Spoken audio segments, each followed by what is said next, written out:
Yeah. There we are. Hey, have you guys been doing this long? Yes, for a really, really long time. Oh my gosh. Like 3 weeks. I think that. Maybe 2 weeks, maybe. What are you doing? Hey, it's Allan Aguirre, everyone. Allan Aguirre. He's just happy to be here. Welcome. I'm glad you made it through the night. That was I know. scary. You know, I was debating whether I should tell people this, but I'm only like an hour and a half from Skinwalker Ranch. Wow. Oh my gosh. Well, you're in Utah. How's it living in Utah? How's that? Lots of Nephilim activity here historically. If you look at the old maps of the U.S., they kind of like stop when you get right past Four Corners towards the Utah. What was it known? The Utah before it was a state territory. Maps stop because humans weren't allowed in there because of the Nephilim. A lot of the indigenous peoples here, like the Utes and stuff, were doing portal stuff and bringing these things in, and they're feeding humans to them and stuff. We have the petroglyphs. Wow. And I've gone and checked out the petroglyphs. We just went way out there so fast. We didn't even get the chance to say, how did we meet? Hi, how's it going? How's your day? Don't you miss me, Mikey? Remember, man, What did you have for lunch? The Nephilim? I didn't have any lunch yet. So anyway, they have petroglyphs. They have the petroglyphs showing with the 6 fingers, 6 toes, the giants versus the humans. Lots of stuff that represents portals and stuff. Yeah, it's quite interesting. Or they might be depictions of me. So let's go backwards in time. Tall guy. I'm way ahead of you, man. Maybe I got some blood in me. When both me and Raphael want to know, when did we meet? Because I think I know when you and I met, and it was particularly, I hope it's the one, it was particularly special to me. Tacoma. No, not that. We didn't meet there. I mean, I saw you though. I saw you in Tacoma Temple Theater. Yeah, but that wasn't. I didn't talk to you. I saw you when you. I remember meeting you when you were on a Tooth and Nail band tour, and you came through Dallas. Okay, that was it. I remember that. Okay, so you introduced yourself to me that you were the guy that had wrung himself out on the rail. Yeah. Yes. Orchestra pit rail. Yeah. Okay, so I did see you in Tacoma. It was a fateful show for me because I did jump off the stage, miss, and hit a rail and split my elbows open. But it was an orchestra pit you had to clear, and you didn't clear it. Right. And we all sat there going, "Whoa, ouch!" But I couldn't talk to you. I was so intimidated because you were a hero. My stature? No. But you were like, it was just like I couldn't even bring myself to walk up to you and say, "Hey man, you're cool." And I was just like stammering. So I just didn't even come up to you. I met some other guys that night, but I think Brian Gray was there, Billy Power was there, I think. I don't remember. I think Brandon was there. The band Flower. Yeah, the Northwest scene that was on the verge of developing showed up to that show. It was April of '91. Somebody was writing a book about the Northwest Christian scene, alternative scene. I was told, and it began at that show because they basically say that show kind of prompted a whole bunch of people to finally do it. Here's something Brian didn't tell you. What year was it? 91, April of 91. I still have a ticket. I still literally have that ticket somewhere. But you know what Brian didn't tell you, because he was on the show first or something, right? On this little rocks and pink cement. What he didn't tell you was a day or two before that show, I was mixing their album, Rocks and Pink Cement album. Yeah. Okay, so fast forward though, I get in a band, and we're playing, and we go to Dallas. And I hear you're coming, and I liked it. We freaked out. A few of us in the band were like, "No way!" And you did. You came, and I asked if you would go out and eat with us afterwards, and you were like, "Okay, man." Super cool guy, like we were just super intimidated. Like, I can't believe Allan Aguirre's coming to watch our show. We're going to eat with him afterwards. Holy shit, I can't believe this. Oh my God. I mean, it was like unbelievable. And then I tore that shit up. We played the best show for you that we possibly could. And You guys were really good. You were really good. We were friends from that moment on, I believe. Yeah, and then I accidentally ran into you while you were rehearsing at a TomFest. I know at a Cornerstone festival. I heard a band in the distance that I thought was, oh my gosh, what's this? This is really good. And so I went to this empty little parcel of Cornerstone property. I don't know how you guys got away from everything and everybody, and you were in a little tent. And I walked up on you guys practicing, and I'm like, holy crap, it's you guys. I'm like, you guys really are as good as I think you are. I appreciate that. It's just weird for me. I appreciate that, but for me, it's very surreal to have somebody that you were listening. I mean, I was 16 years old in my bedroom, just eating these records up, just reading every liner note, wanting to know everything about you and what you were doing. And to have you then turn and just become my friend was just like, what? That's it's just the oddest thing. Now it doesn't seem so strange. Right. And I understand that. I appreciate our friendship. Right. No, I do too. And but I understand what you mean, because when I became friends with HR, that was pretty stinking cool. Right. That we are talking about the Bad Brains. It's not just like some little dorky band from Burbank. I mean, and little things like that have happened a few times, where I wasn't exposed to what happened? Something happened. I don't know. I soloed you. Yeah. Somebody pushed a button. Yeah, it's okay. Go for it. Keep going. Anyway, what I was going to say is, like, for people like me, though, that didn't have any exposure to, regular music and regular punk and regular metal and regular everything, I sequestered myself away from that, and I only listened to Christian music. And it's self-imposed, right? Right. But and I regret that decision now, but it's all I had. And so you guys were the top of the top. I mean, it's like, meeting Bono or whatever. It's meeting one of your ultimate heroes. And in regular rock situations, you don't get to do that. Right. And so I feel I appreciate that. One, that's really cool. Thank you. But I do understand the feeling, because, the same thing has happened with me, like I said, with HR from Bad Brains, Peter Murphy, Bauhaus, running into Brian Eno in the elevator at K-Rock, little things like that, where you just sit there, it's, so I do know, but it is different. It is different when you make the transition from fan to friend, like you're talking about. That's pretty wild. Yeah. I think for me, actually, how did you meet Rafa? Well, I believe, I don't know if you remember this, Alan, but this was actually my very first indie rock show, Christian rock or punk, anything, concert that I ever went to. It was, but even though I was into everything before, since junior high, it wasn't until I was a sophomore in high school in Fresno. And Fresno with Applehead.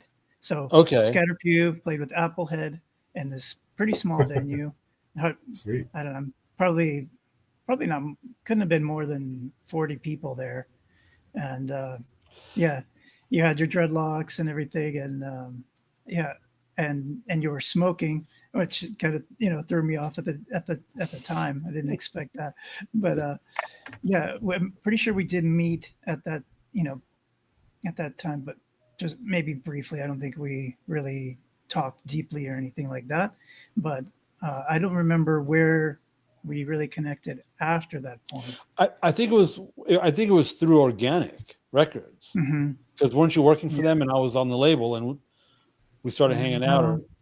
I wasn't working for them, but maybe it was through Mikee. I think it was. I think it was around that Organic time. The whole scene, like mid to late 90s.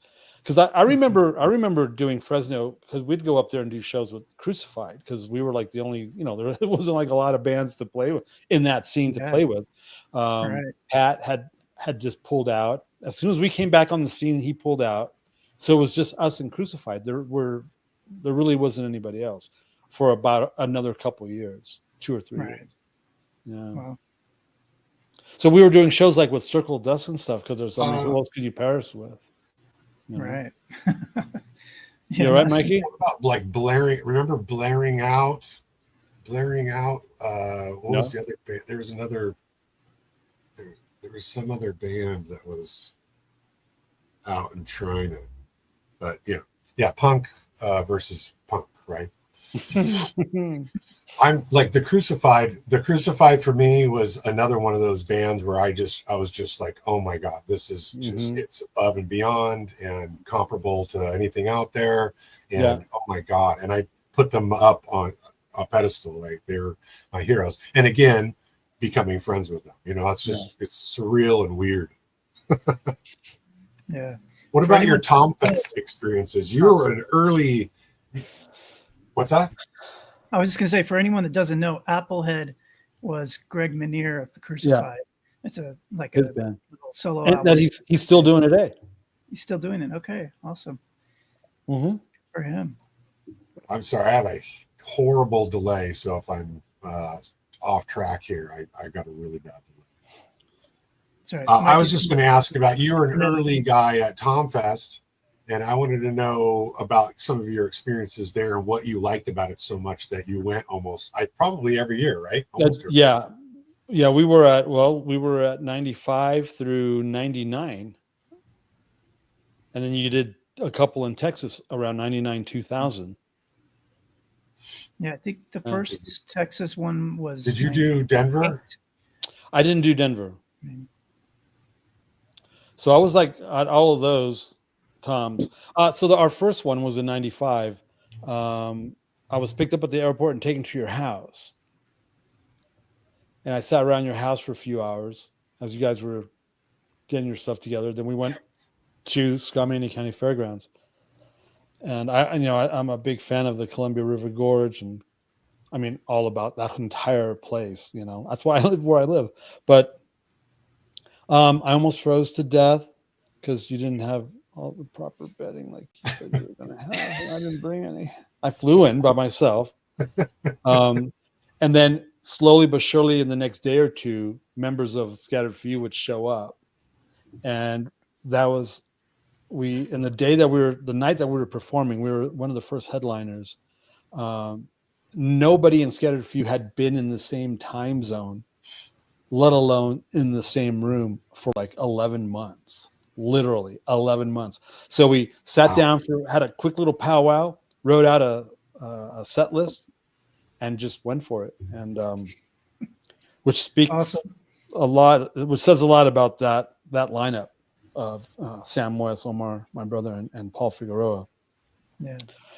That with my brother on keyboard, Drew on keyboard, that was that lineup was it. Yeah. I can't get them to return my calls, but that's okay. That was a great lineup. It was a magical time then too. It really was. For me as a fan. Well, it was for me. I mean, because it was a good time. I mean, I was about to transition from Scattered Few into Spyglass, and then Fold Zan was about to turn to Fold Zan. Crucify was about to turn to Stavesacre. So the first part of the 90s is a certain thing, and then 95 to 2000 was a whole different other thing. But so being in part of both of them was a real thing. And then we had to deal with Tooth and Nail on that. We got to be on the same label. Yeah, Organic. Well, we got to be on the same label there for a little bit. Yeah, I think I was one of the first 2 or 3 bands signed on there. They didn't know what to do with me, like most band labels didn't. Even Frontline. Frontline didn't know what to do with me. Jackson Rubio knew what to do with me. That was a good run. But yeah, Organic. I was really excited about Organic, and I was hanging out with those 2 original guys in LA when Organic started, before it went back to Pamplin. And that's what screwed it for me, because I didn't know what to do. As soon as Pamplin decided to take the reins, I knew I was out, because the guys in LA understood me. I knew that the Pamplin those guys would not understand me at all, and they didn't. So, but yeah, I remember those days. Yeah, we were on there for a little while. That's a lot of life in 3 years, 4 years. Right. Yeah. Which year was it? What are you, Allan, like you? I was going to say, Allan, which year was it that you guys played outdoors? There was an outdoor stage. I remember you guys playing at TOMFest. That was the first one. Yeah, that was the first one. Because I remember Spyglass, like in 97, 98, 97-ish. We were inside the big room, that big barn thing. And with Wrigley on sound. Oh my God. That was amazing. That was rad. Yeah. You know, and I remember remember when a POD played and you guys were like, it was like Fort Knox. You were Fort Knoxing Skamania County Fairgrounds because POD was going to hit the stage and you didn't want people jumping over the fence. I remember that. Now, what about? There were so many people that were like my friends that got into the festival for free or snuck in, and I was catching a whole bunch of them at the front gate. Sorry, I'm delayed. So, in this video, I'm delayed. Sorry, but I was catching them forging their wristbands and getting in for free. Some of my friends from my own group back in Portland, you know. Anyways, I just got angry because everybody was going to come in for POD. They were talking about and you know, you need money to be able to make an event go. It doesn't happen for free. So when you come and you just come in for free, it doesn't help the bottom line, right? So I built barriers on the outdoor stage. I built barriers around the stage so that you had to go through one little gate to get in, and we checked every single wristband, and you couldn't see the thing unless you get in there. I caught so many people just red-handed right there. I would go into town. I would go into town with Josie and play pool and have drinks. That was fun. But I love taking over that town. That was fun. The fire pit at the at the front gate. That was some of the best times. Front gate, fire pit. Absolutely. I mean, that's why I went, just to sit around and hang out with you guys. Yeah, that's. I like the fact that just sitting there and seeing everybody coming in. Mm-hmm. Yeah, I was going to say that. Like, you understand as well as I do. It is that sitting around the campfire at the main gate, everybody's coming in, everybody's saying hi. It's like, oh my gosh, reunion again. It's the same thing when we saw each other last, which was Morzan did a reunion, and it was cool because I walked in the room and not just Allan's there, but Allan's the first face I see. And it was, I sit down at the bar and we just start talking. Josh Laurie was there. And then I went through the room and there's just like legendary person after legendary person. And, you know, all my old friends from the 90s that were in bands. And I mean, the room's full of them and they're everywhere.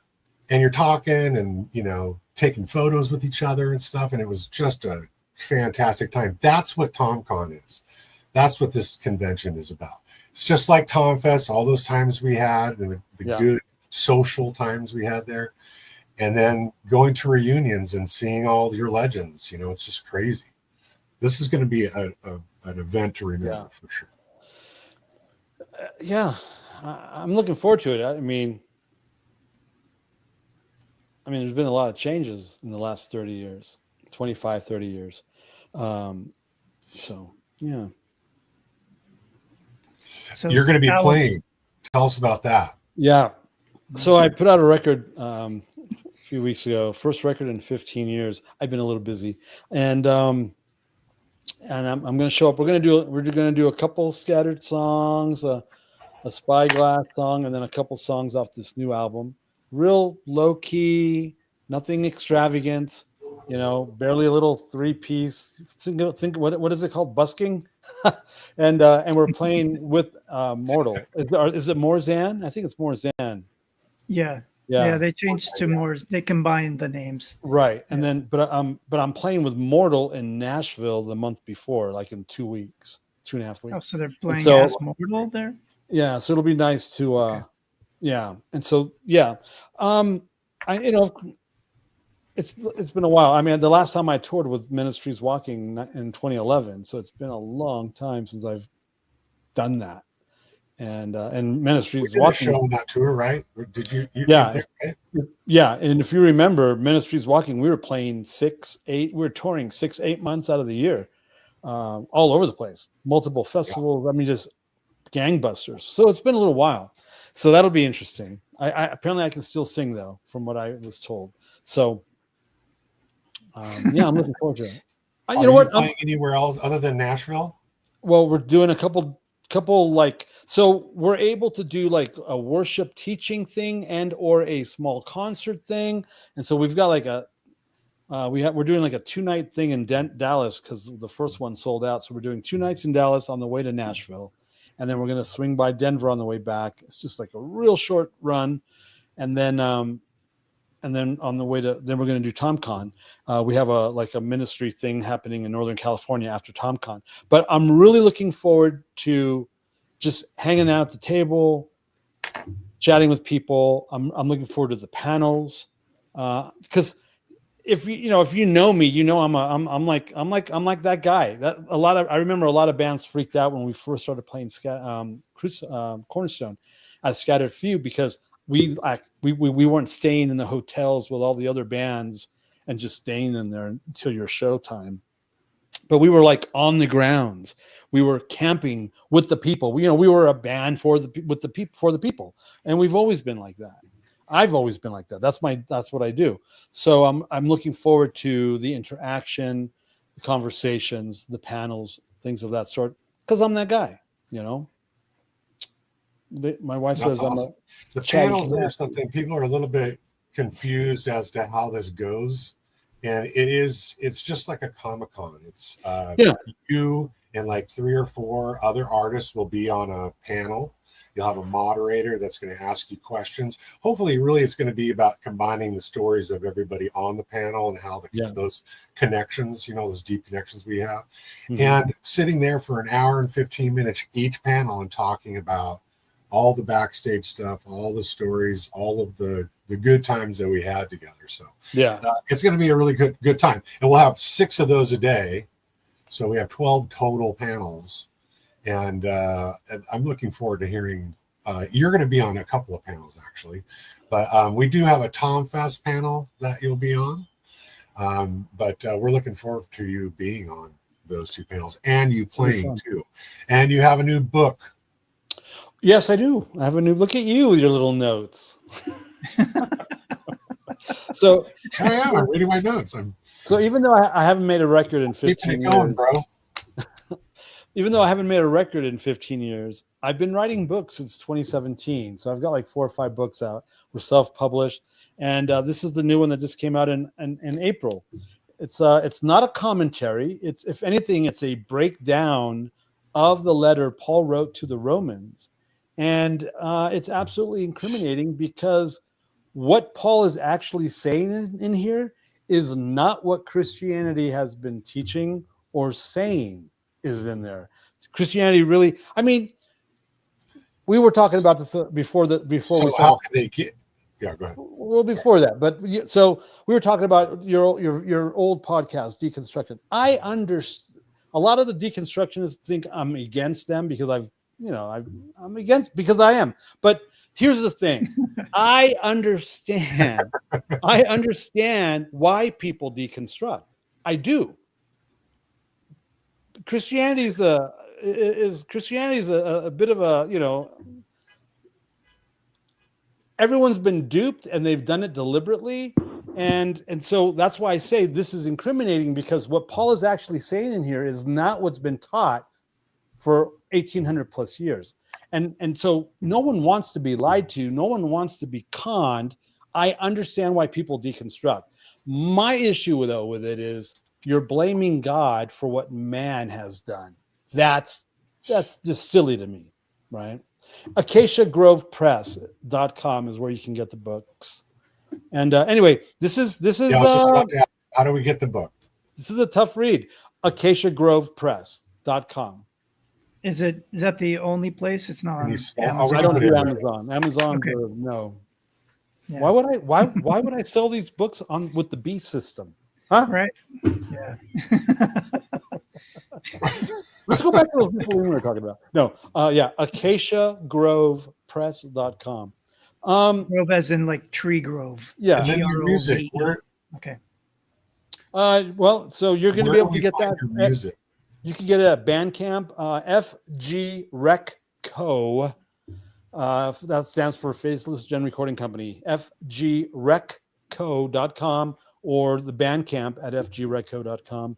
And that's where the new album is. But everything's available on Scaterd and Spy. They're on End Ministries Walking. They're on Spotify, YouTube, Amazon, all that stuff, Apple. And it's just now starting to come out. The new one called what's it called? Auditory is coming out on Spotify. All that in the next week or so. Yeah, we'll have CDs this week, so we'll be putting those up in the store as well. We'll have CDs in Nashville and at. Will there be vinyl? No, I haven't done this in a while. Let's see if I can sell it. Let's see if I can sell 25 CDs. Yeah. Yeah. I love it. I love it. And not the people that I actually physically know or have their phone numbers to. You know what I'm saying? Yeah. Mom and Auntie Lou don't count. Right. Oh my gosh. I gotta buy Alan's new record. Here we go. I got it yesterday. Oh, nice. Yeah, so that's fgrecco.bandcamp.com. And you'll be able to get a whole bunch of stuff there. What's been your, speaking of all the music and throughout your lifetime, your career of music, what was the pinnacle for you? What was your favorite time? Not even what critics would say or anything, but you personally, your favorite time. The catalog's wild and weird. You know what I mean? Yeah. Well, I mean, so the Scattered Few time is different than the Spy time, which is totally different than the Ministry's Walking time. So, right? I mean, because the Scattered Few thing was like we're literally pioneering new ground for everyone that was going to come up behind us. I mean, you got to remember, right? Jawbone, even though it came out in '94, we were doing Jawbone music in 1990. This is pre-Rage Against the Machine, pre-System of the Down, pre-POD. We were doing new metal before new metal, right? So that was really exciting. And plus our relationship with the Bad Brains and HR and doing all that stuff. You know, we're playing private parties for record companies with HR, and it's just nuts. We don't really talk about that. A lot of people don't know that. So that was like a certain high. But then you do the Spyglass thing. Oh, wait, he did it again, but with a different genre. He's the first to do it again. And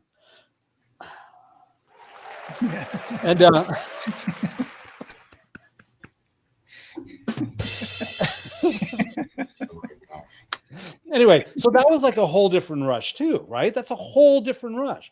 And then to do Ministries Walking like years later with like my adult children and to do this like really powerful prophetic worship band thing, that was insane. Dude, when we would show up at Cornerstone, we'd play like 6, 7, 8 times, different stages. You know, it was pretty rad. Very, very cool. So, but if you're asking me my favorite time, I'm gonna say Signier, which was the precursor to Spyglass. This is This is between the two Scattered Fews. Okay, so it's right. My girlfriend and I, who's my wife, we're living together. We're making little babies, you know, and I'm trying to do the LA music scene, and I'm trying to be a rock star in LA. And we're playing like 3, 4, 5 times a month. We're on K-Rock all the time. We're in the LA Weekly. We got, you know, it's like it's really happening. This whole secular music thing is happening, and I'm hanging out with all these crazy rock stars, and it was just like that was exciting because I'm like 22, 23, 24, and we're pulling off some crazy stuff most bands can't do, and we're doing it. And then we were able to apply all that in '89 to a new version of Scattered Few. So here's what I mean by that. I stopped doing Signier, got a new drummer, rewrote some old Scattered Few songs, wrote new Scattered Few songs, played it for Terry Taylor, got signed to Frontline, recorded Sin Disease, and then it came out at Cornerstone 1990. All of that happened in 10 months. Wow. That's crazy.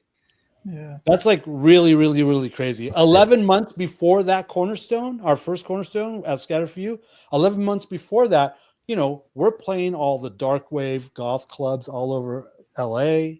We're playing, you know, the Club Lingerie, the K-Rock local music show at the Palomino, like a couple times a month. We did that like for quite a good spell, right? And then we just shift, you know.